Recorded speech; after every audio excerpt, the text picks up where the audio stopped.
Now let me just very quickly define for you truth. Let me give you a definition of truth. And I wish I had time to unpack this definition, but I do it in the chapter in Kingdom Triangle if you're interested in pursuing this. But if somebody says to you, what is truth? Here's what you tell them. Truth is when things are the way one takes them to be. Truth is when things are the way one takes or believes or thinks them to be. To put it a little differently, truth, listen, truth is a matching relationship between a thought or a belief and reality. So if I take grass to be green, and grass is actually green, my thought is true. Why? Because things are, reality is, the way I take it to be. Now, it isn't taking something to be a certain way that makes it true. It's reality, right? So now, I have here two objects. A podium and a watch. This is 4 feet tall and this is 3 inches tall. So this has the attribute of being 3 inches tall, right? And this has the attribute of being 4 feet tall. Does that make sense to you? But this is also larger than this. Now, larger than is not an attribute of the podium, and it's not an attribute of the watch. Instead, it's what? Relationship. Amen. It's a relationship between the two objects. You with me? Now, could there be larger than in this room without at least two things in the room? No. There'd have to be at least two things before larger than could show up. Now, truth is like larger than. Truth is a relation between two things. And what are the two things? Reality on the one hand, and a thought or a belief or assertion or a sentence on the other. So we have on the one hand reality, and on the other hand we have a thought or a belief or an assertion. And so if someone says, like I said, 2 and 2 is 4, and if reality is such that 2 and 2 really is 4, the thought is true. Now let me very quickly explain. This is called the correspondence theory of truth. This is the theory Jesus, I believe, used and the Bible uses, because a false prophet is someone who, such that reality fails to correspond to what he said. By saying that thy word is truth, it doesn't mean the Bible is the only source of truth, but it just means everything the Bible asserts about reality is the way reality really is. To say it's true just means it actually corresponds to what's out there. That makes sense? So, I get a call in the office one day at the university, and Dr. Moreland, the book you ordered, Richard Swinburne's The Evolution of the Soul you ordered, yeah, it's in the bookstore, you can get it today.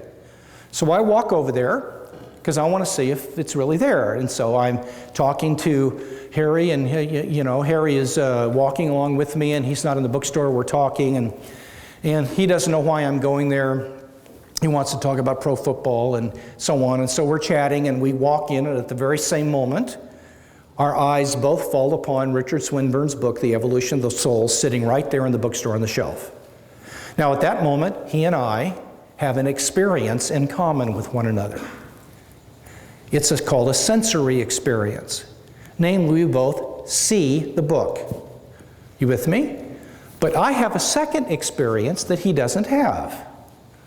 Because I don't just see the book, I also experience the fact that my thought about the book is true.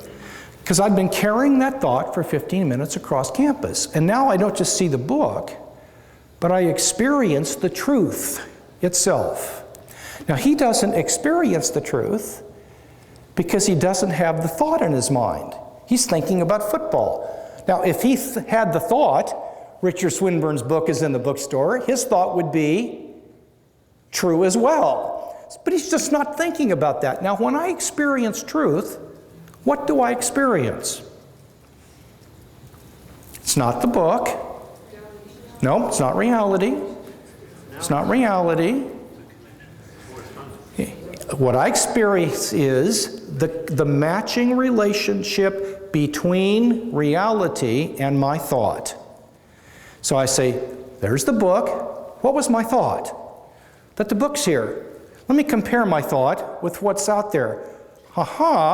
They match. I'm going to use a word for that matching. True. Okay? So later on my wife says, you're mad. Talking about, I'm not angry. Oh, yes, you are. So I decide that I'm going to see if she's right. So I don't go to the bookstore, I introspect. I have a thought. I'm angry. So I begin to feel around in me, and I bump up against this feeling of anger and agitation.